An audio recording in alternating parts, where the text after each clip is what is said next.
तपनिष्ठ संत सुदामा दास जी महाराज की सिद्ध भजन स्थली सुदामा कुटी के शताब्दी महोत्सव का शुभारंभ शनिवार को विविध धार्मिक और सांस्कृतिक अनुष्ठानों के साथ विधिवत संतों के सानिध्य में हुआ, जिसमें संघ प्रमुख मोहन भागवत ने हिंदू राष्ट्र के निर्माण के लिए हिंदुओं की एकजुटता पर जोर दिया।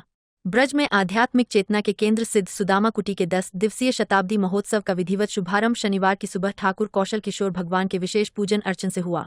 इसके बाद आश्रम परिसर से भव्य नगर शोभा यात्रा निकाली गई, जिसमें महेंद्र सुतीक्षण दास महाराज के सानिध्य में सैकड़ों भक्तों ने बैंड बाजों और ढोल नगाड़ों की धुन पर थिरकते हुए नगर के विभिन्न इलाकों का भ्रमण किया।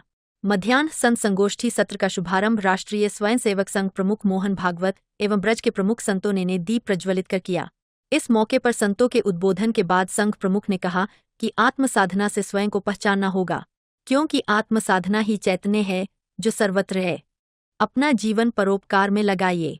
आप अपने परिवार के लिए करते हैं, कुछ कार्य समाज और देश के लिए भी कीजिए।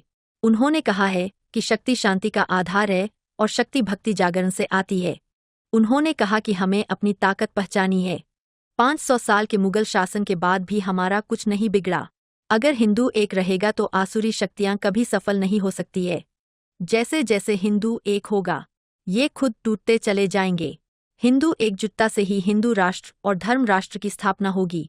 अब देख लीजिए पिछले 50 साल में जैसे जैसे हिंदू एक होता गया वैसे वैसे इनके टुकड़े होते चले गए।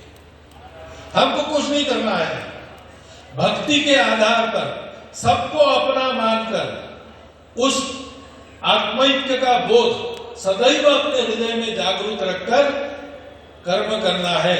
शक्ति के आधार पर चलना है, सात्विक शक्ति के आधार पर चलना है। ना भय देत काहू को, ना भय जानत आप। भक्त को भय नहीं देता।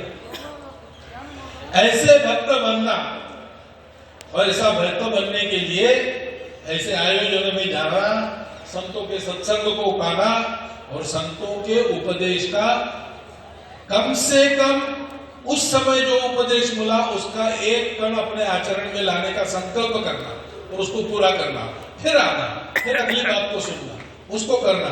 ऐसे अपने जीवन को हम बनाते चले, सबको जोड़ते चले, तो निश्चित है कि आने वाले 20-30 वर्षों में भारत विश्व गुरु बनकर संपूर्ण दुनिया को सुख शांति भरा नया जीवन देने वाला राष्ट्र बनेगा।